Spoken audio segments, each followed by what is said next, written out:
Hey guys, welcome back to Grumpysgreatoutdoors. In honor of such a beautiful spring day today, we're going to do classic Americana. We're doing cheeseburgers on the Weber Kettle using charcoal, the Smoke and Sizzle, as well as 80/20 beef. So if you're not sure what you're doing is right, or if you want to compare what you're doing to somebody else, this is the video for you. But it's going to be a quick one, so buckle up. Let's go.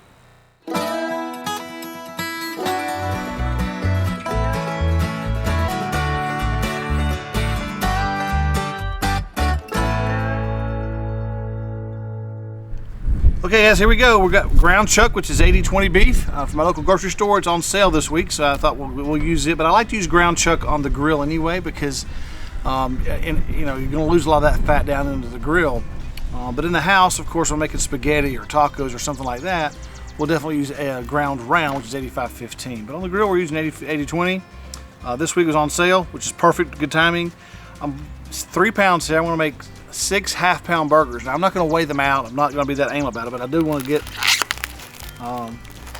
as close as I can get to 6 half-pound burgers. Here, the rub I'm going to use. This is a Blues Hog called All In, and guys, it smells fantastic. I've never used this rub, but it's like kind of like an all-purpose rub. But I think it smells fantastic. It may replace Malcolm's AP seasoning for me. I don't know. We're going to try it here and see. But I want to put a little bit of this on the burger. It's windy out here as usual, of course, so I'm going to put it on here and on both sides.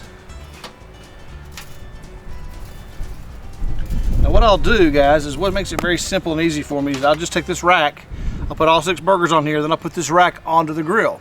That makes it very easy to flip and turn and sear and put them back on and remove them when they're done. So I'm going to pat the rest of these out and put them in the fridge. I got about 2 hours before I'm actually going to start cooking. But I want to go ahead and get them seasoned up and in the fridge and a little bit of a dry brine for a couple hours. Bring them out, put them on the grill, and we'll go from there. So I'll bring you guys back when we're fixing to put them on the grill. See you in a minute.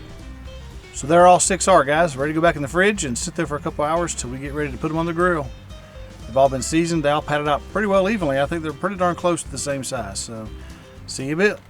Okay, folks, got our charcoals ready to go. You can see there's flame coming up through there. We're going to go ahead and take the charcoal basket out and chimney out, put our Smoke and Sizzle in, and then pour our charcoals in beside it.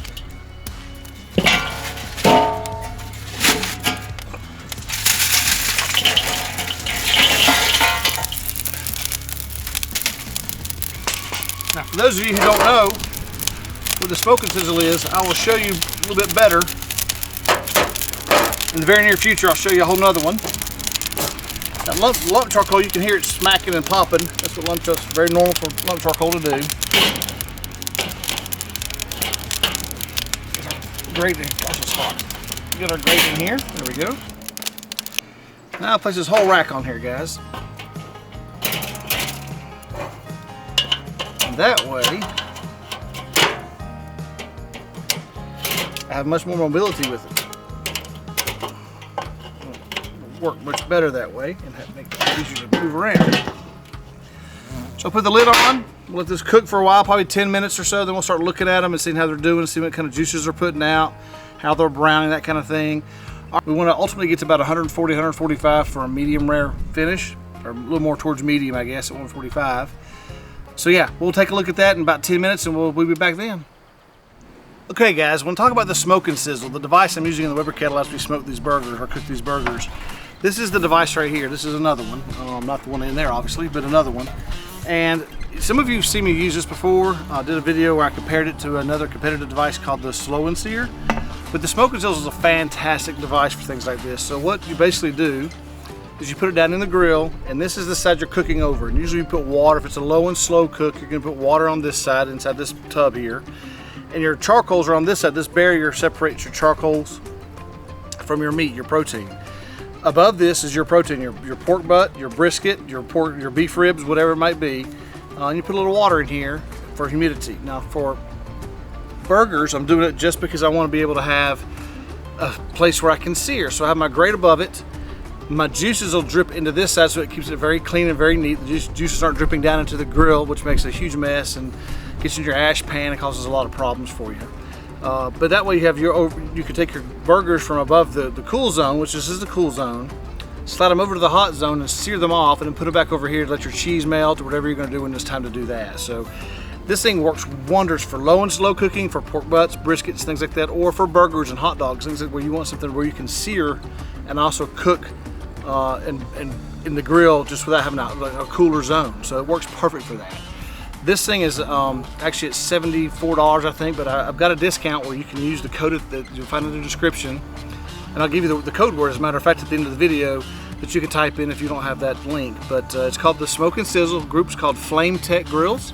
If you go to their website, Smoke and Sizzle or Flame Tech Grills, you'll be able to find this.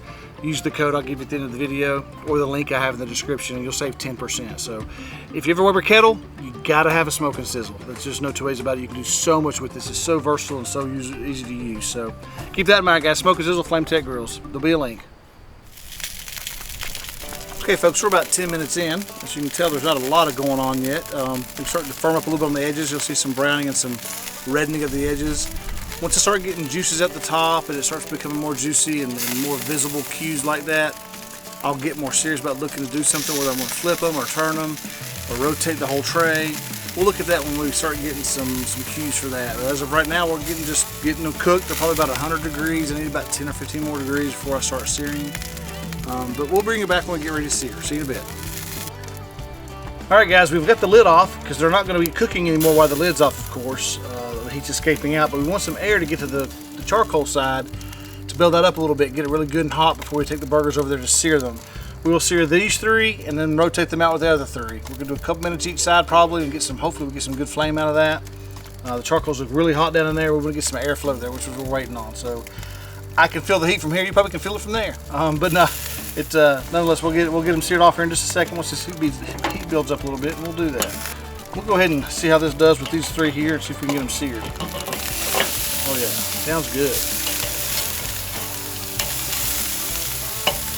Now I'll go ahead and move these up to the front edge so I'll have room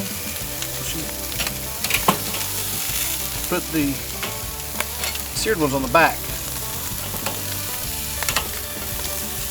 You want flames. You have no problems. You hear about flare-ups, things like that. And of course, flare-ups are bad when you're doing a whole burger that way, the entire cook.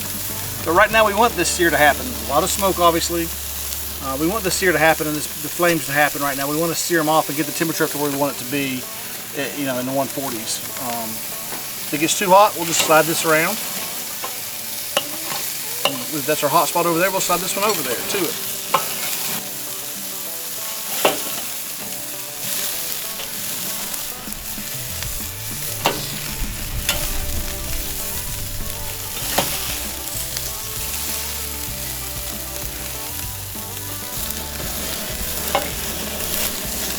Three were hot spots there, I think.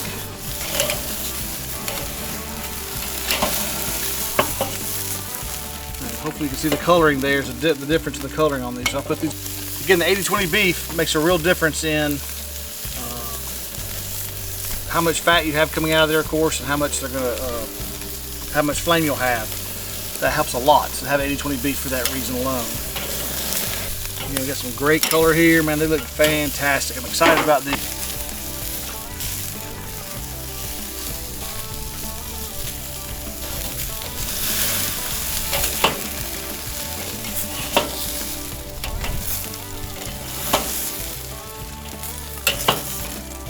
Alright guys, we'll let those sit there for a minute. Let's actually temp them and see what they look like. Yep, they're definitely done in the 145 to 150 range. 135, that's actually good for me. I'll leave that. Alright guys, our burgers are finished. We're going to put the cheese on there and let the cheese melt. We're doing both, like I said, both smoked cheddar and provolone. That was a request of our eaters tonight. And we'll put the lid back on and let this cheese melt. And then we'll go ahead and sear, finish one off and dress it, and we'll see how it looks if we cut it open. Back in a minute. Alright folks, let's take them out. Oh gosh, yeah, they look great. They've melted well. Let's see if we can get this rack out of here without losing our burgers.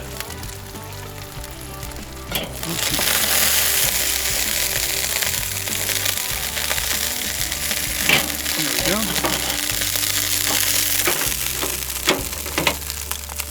Close that back up. Close it cooking. Bring our rack. Now, there's obviously many things you can put on a burger, guys. I'm a mayonnaise person, so I put mayonnaise on mine. But then we have lettuce, tomato, red onion, and pickle, which is I'm going to use those today. And I'll pick one of these burgers. I'll pick this one right here. Doesn't matter which one. And I'll put it. This is a brioche bun, so I'm using a brioche bun for this. Oh wait, you know what? I've already messed up. I got to put my stuff on first. I'm going to put my lettuce on. Wasn't very smart. Tomato, nice big tomato.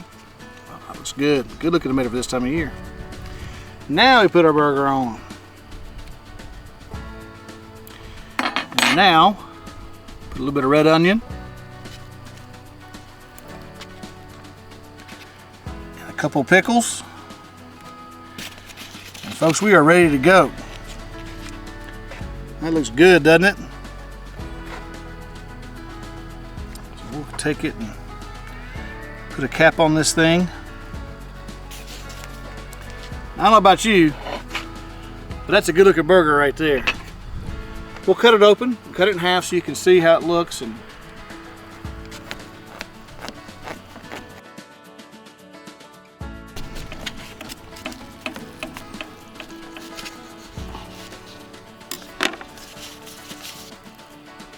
oh, it's more of a medium.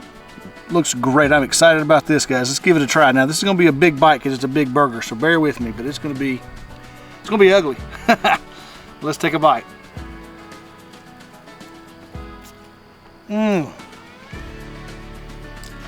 That says springtime all over it. Guys, that's fantastic. You've got to do this, man. You've got to have a smoke and sizzle or some way to cook it. Somebody cook a burger where you can reverse sear it like that and get on the Weber Kettle and do it with charcoal, man. I'm telling you guys, that is the route to take. They are so good, so juicy. The flavor is fantastic. That Blues Hog seasoning I told you about is fantastic on here. Love it, love it. Love doing this. Love these burgers. They're fantastic, easy to do and fun to do. Family loves them. Be sure and do like the video and subscribe to our channel if you liked what you saw today, guys. And the code for the Smoke and Sizzle discount is Grumpy. Just use Grumpy when you go to their website or use the link below. It's already got it built in there. And get you one of those, man. They are fantastic. Do a great job for you. But I hope you guys give this a try and enjoy your springtime with the Weber Kettle and doing some burgers. So, and I hope you will do that because that way I can meet you at the smoker, guys. See you next time.